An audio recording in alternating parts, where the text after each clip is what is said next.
I'm Karen from Liper, and today I'm very happy to host Dorit Mais. Dorit Mais is a speech language pathologist, feeding specialist, and a certified orofacial myologist. Dorit has been an SLP for over 20 years, working with patients across the lifespan in home rehabilitation, as well as feeding and orofacial myology therapy.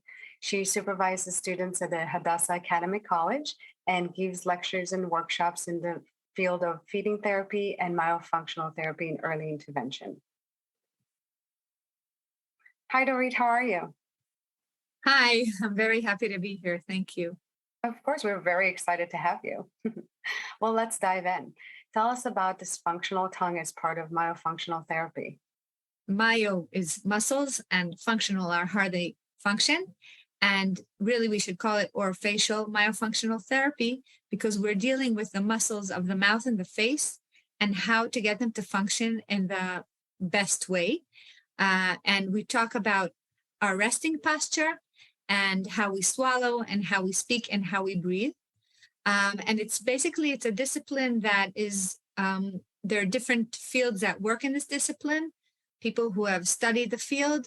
It could be an SLP, it can be an RDH, it could be different doctors and other medical fields.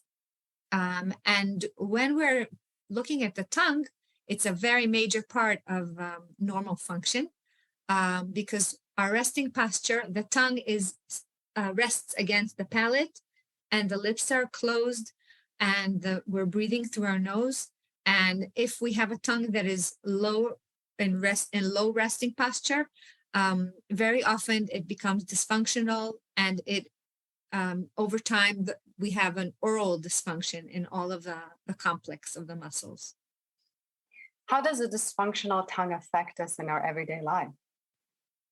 So I think we start from the very young age. This is where we sometimes come across it for the first time. And it's much common knowledge that there are many babies that have trouble nursing. I could even back up and say that if a baby is born with an open mouth posture and we see his tongue low in the mouth, that already is something that we need to pay attention to. A lot of times we'll see also a very high narrow palate, and that's already from birth. And these are things that we see that go together. So in nursing, all the known symptoms like very long meals, pain, a lot of swallowing air, gastrointestinal issues, trouble gaining weight. Those are things we see with nursing, among other symptoms. But some babies do very well in nursing, breastfeeding, or bottle feeding. And then we'll see trouble when they reach toddlerhood, when they start eating solid foods. So we could see difficulty in the transitions, like when they're eating pureed food or where they're eating solid food. We'll see different difficulties. For example, overactive gagging, difficulty with their tongue mobility. So they could be taking very big bites and swallowing them or stuffing their mouth in order to compensate for the tongue not being able to manipulate the food. They may be messy eaters or they may eat for a very long time. Other things that we may see are very loud swallows, audible swallows. We could see that in the infants too, but also in children and adults, that they're gulping, their tongue is not sealing well against the palate and they're swallowing air, or they need many swallows to swallow a bite, or they'll be drinking a lot while they're eating. So those are some of the symptoms among others. Another place where it's very common we meet the dysfunctional tongue for the first time are articulation disorders and speech problems. So there are certain articulation disorders that are very common to see when the tongue is dysfunctional. For example, all the letters T, D, N, and L, where the tongue tip rises and rests on the alveolar ridge, which is right here behind the teeth. And instead, we'll see the tongue thrusting out like L or T. And that's another thing. And also other sounds that are affected are the S, the Z, the sh, that's because those sounds also need a certain tongue position and a certain strength of the tongue. And we just may have, even if it's not a certain articulation disorder, we may hear speech that's cluttered or very hard to understand, or we may see people that get very tired when they speak, that over time their endurance gets slower because they're putting a lot of energy to compensate for the movement of the tongue that's very limited. Another field where we see tongue difficulties are a little bit older ages, like when children or adolescents go to the orthodontist and he diagnoses a tongue thrust, which is a certain way of swallowing. And this is something we usually expect to be gone by the older ages. So instead of the tongue going up against the palate and back in order to swallow, it'll be pushing against the teeth. And then we have the whole part of breathing, open mouth posture, mouth breathing, snoring, and sleep apnea. A lot of times in these cases, there is a dysfunctional tongue. So like you can see, it's something that we meet really we could see it at any age with very many conditions that people come to therapy because of them.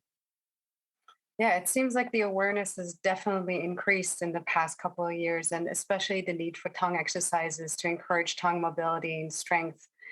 What can you tell us more about it? Yeah, so first of all, it's good that the awareness is growing, and things that years ago maybe we would say it's genetics, that's how our whole family is, or it's give it time, it'll get better over time. I think that today when people are coming at a very young age, it's important for us to give them a solution. And one of the things we start with is the tongue movements. Like I said, we want the tongue to be up against the palate.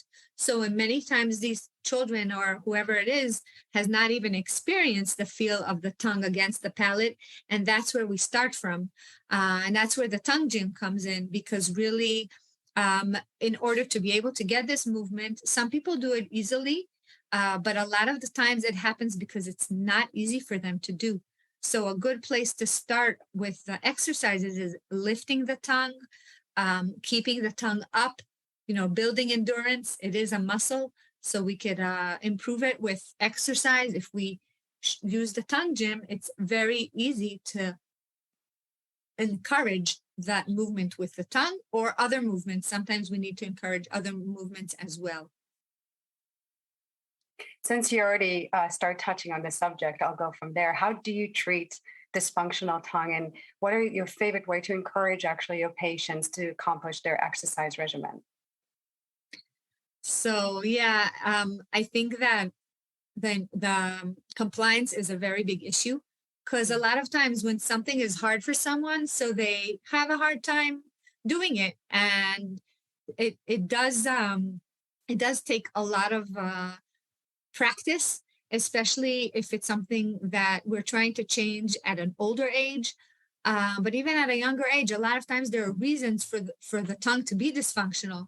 So I always start from lifting the tongue, like I showed with the liper. If it's something that the person is not able to do by himself or is not able to understand the instructions, so we'll start with just simple lifting and encouraging tongue to palate contact. And I use the movement, of course, that the tongue gym allows me to do that movement, the range of movement that he didn't have before. But I'll also sometimes add things like flavors or vibration, anything that will get them to be able to do the movement and to keep it that way for longer and longer periods of time. After that, we'll build on it for more complex things that they need to do, if it's a swallow or a certain time. But first, we'll start with the underlying movement itself. In your opinion, who can benefit from the tongue gym? Yeah, wow, it's a lot of people. So let me think that I don't forget anyone. I think we mentioned the babies, that's where we really see it the most, and that's the most known things that have to do with all the breastfeeding and bottle feeding difficulties. But maybe I'll mention some other populations that we didn't speak about. So also the little kids, we said mouth breathing, articulation disorders, feeding difficulties. But I want to touch on a few special populations. So when we have someone that has a cognitive difficulty and they can't understand, some of these movements are very complex and it's hard to understand the instructions. So it could be either someone who is born with a developmental delay, or but it could also be an adult that has trouble understanding language. In those cases, the tongue gym can really just do the movement and he could learn from experience, and it just sometimes shortens the process of explaining and showing, because we're actually doing it with them or they're doing it for themselves. So that's one group. I think that it really helps. And another group is people who have difficulty with motor planning. It's called apraxia. And again, that could be something developmental, but it could also be after some neurological involvement. After a stroke, we see it a lot. And when it's hard to plan the movement, and again, then we need to break it up into smaller steps. But we try to use all the different things that help us if it's a visual cue. And here we have touching. So we're helping the movement happen. And so it could help a lot in cases of motor planning issues. I think also the population that has trouble with weakness, if it's hypotonia, or again, something neurological that happened after stroke, if we have dysarthria and facial damage. So a lot of times it's hard to move those muscles, and the tongue gym could really help us get a better range of movement. And then I would also recommend using it. So really could help us in a lot of cases. Do you see like a common fear or hesitance in with your patients about doing the exercises? Not a fear, but I just think people have trouble to comply with compliance. They have to remember to do things. If it's hard for them, they won't do it. I think with the tongue gym, because it's so small and compact, so it helps because they could take it with them and remember to do it if you need to do it at different times a day. I think also it's very the feel of it is very comfortable. If I'm thinking of the ways we used to do it once, we had to use our fingers. It wasn't very aesthetic. The tongue is very slippery, so we weren't always doing it the right way. And there were other things that people used, but I think that now when we use the tongue gym, it's really a much more sterile and it feels much better in the mouth. So I think it could really encourage compliance. Mm-hmm. It's That's not also painful, so that's why I don't think people are fearful from it. But it's also very small. You can take it everywhere you want. yes, exactly. It's compact, right? Exactly. How do you diagnose a dysfunctional tongue? Yeah. In the diagnosis process, there are different ways to diagnose. I think we have different tools and forms and evaluations that are more formal. Some of them come from the younger age, from the nursing. Some come from a little bit older ages. And in these forms, usually, of course, we take a patient history, but also there's a lot of questions about the appearance of the tongue, the posture of the tongue. And we sometimes could get like a mark that showed us a score that shows us if we think we need it to intervene or not. So I do a combination of using these tools, but also a functional evaluation. It's very important to look not only at like movements that I say, lift your tongue, move your tongue to the side, but also at the function that I want him to do. I want to hear how they're talking, and not only to say certain sounds. I want to hear speaking, like what happens over the time. Does the speech start to get deteriorated because he's getting tired? I want to see what's happening when they're eating. How are they dealing with different textures? Like it could be that they'll have no trouble chewing a cookie, but when they're drinking the water, they'll really have trouble controlling the liquid. and then we'll hear big gulps. So I want to see really have a functional evaluation. Also, it's very important to hear why someone comes to you, because they may be having so many issues, but it doesn't bother them. On the other hand, if it is bothering them, then that's really a dysfunctional tongue, because they're suffering. They have they're suffering in their function. So it's a combination of looking at the form and the anatomy. And of course, there are many ways to look at that. There's Zagi's different way of evaluating. He has 5 different things he looks at, and we look at compensation and tension and all of that. But again, the main thing is what's happening with the function. And if I see someone that I think is having issues, but they didn't come to me, of course, I would never say, because in the end, it comes down to, their quality of life. Yeah, I can totally understand that. How can the use of tongue gym affect the functionality of the tongue? So I think I mentioned it a little bit before about the importance of being able to lift the tongue. A lot of times patients go to doctors and they say, no, he can stick his tongue out, it's fine.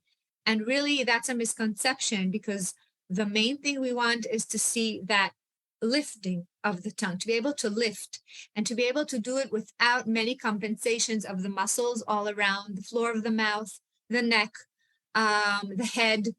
So it's really helping us also be able to separate the tongue from the jaw. That's another issue that a lot of times we see there's trouble with. This affects feeding and speech. So we can stabilize the jaw with one hand, and then we could use the lipo with the other hand and really move the tongue separate from the jaw. So those are things that it could help us do more easily and more effectively. This has been extremely informative. Is there anything else you would like to share with us for our viewers? I'm just trying to think what we didn't touch on. I think I want to add something about sleep apnea and breathing, that really in the last few years, we see a lot of research that supports the importance of myofunctional therapy. We have, the way we used to treat different appliances and things like that. And today the protocol really also recommends doing a combination of tongue exercises and myofunctional therapy. So that's another thing that's important for people to know. And just a word about tools. I enjoy using tools in my therapy. I think it enriches it and it helps. And really just to remember that every tool has a purpose and was invented to help us in a place where before there was difficulty and it was missing. So just to remember that really a lot of times it could really improve our work and get our patients to be much more involved and do things on their own, which is really what we would like them to do. Well, thank you so much for your time. I really hope this would increase awareness for anybody that watches this today or anytime, actually. I agree. And thank you so much. Of course, we're happy to have you. Thanks.